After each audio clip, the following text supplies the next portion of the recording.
On this episode of Restore America, a Minnesota mansion is made to look like $1 million after its owners get a bargain on the asking price and put the rest into the restoration. Plus, a house that was once a fright is transformed into a beautiful sight in Indiana. And on a clear day, you can see what sold this Colorado couple on restoring a mountaintop retreat. All this and more on this episode of Restore America.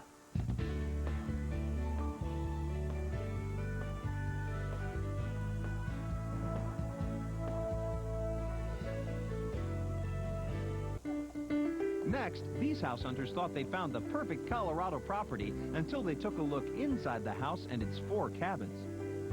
My idea originally was to take a bulldozer and level them, but Jane convinced me that was wrong. We should preserve them and restore them. And that's exactly what they did when Restore America returns. Looked at many homes, but found none that really appealed to them. Their frustrated realtor asked the Hefleys exactly what were they looking for. I said, well, we're interested in a house similar to that over there.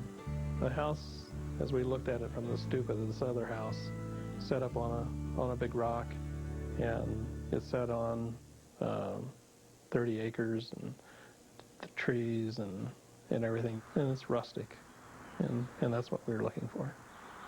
But the house wasn't for sale. However, their realtor knew the owners and arranged for them to take a look at the property anyway. When we first looked at the house, we came up through the new remodel part that the man who had bought it in the 60s had done. And plate glass windows and avocado green appliances and all of that, and we were just looking at each other like, you know, this isn't what we wanted. But then we came into this room, went out on that porch, and that really sold us on the place.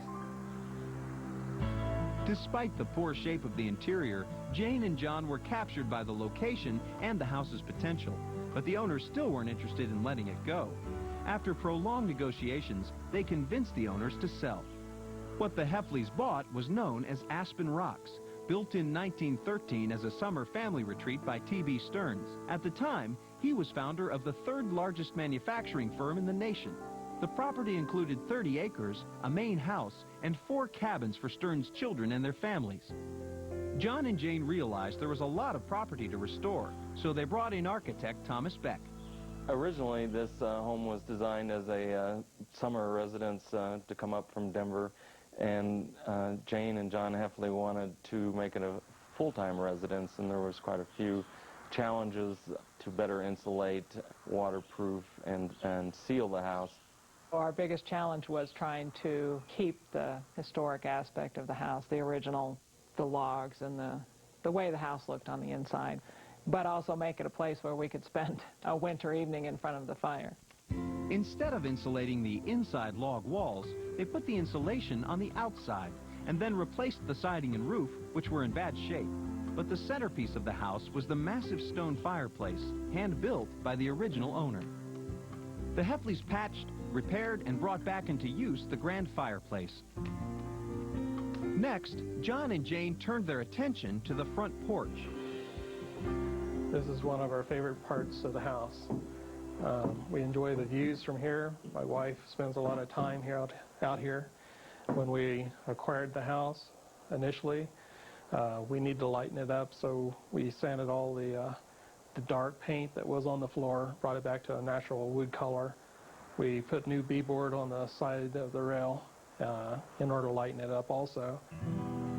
One thing that bothered Jane and John on their first visit to Aspen Rocks was the visual clutter of propane tanks and electric lines strung from tree to tree and cabin to cabin. The Hefleys varied power and phone lines, brought in natural gas, and replaced water and septic tanks. Now the stroll from the main house to the cabins is unspoiled. But the first time they took a stroll to the 4 cabins wasn't so pleasant.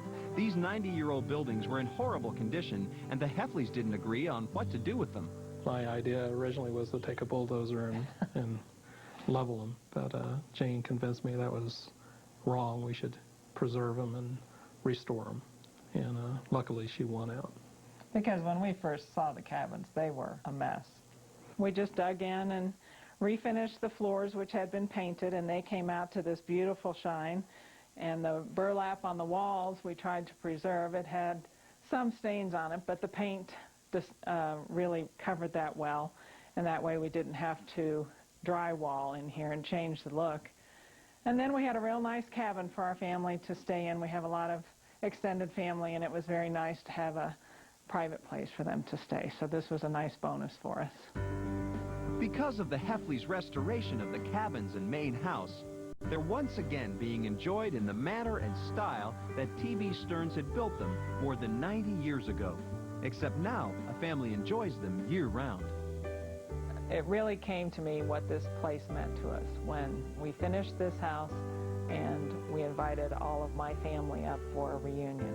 And so in the summer of '99, we had all the cabins full, and it just made me realize what this place was meant for. This place is meant for families and kids, climbing the rocks and riding horses, and for visiting. The porches were made to set out on and visit and enjoy the scenery and each other.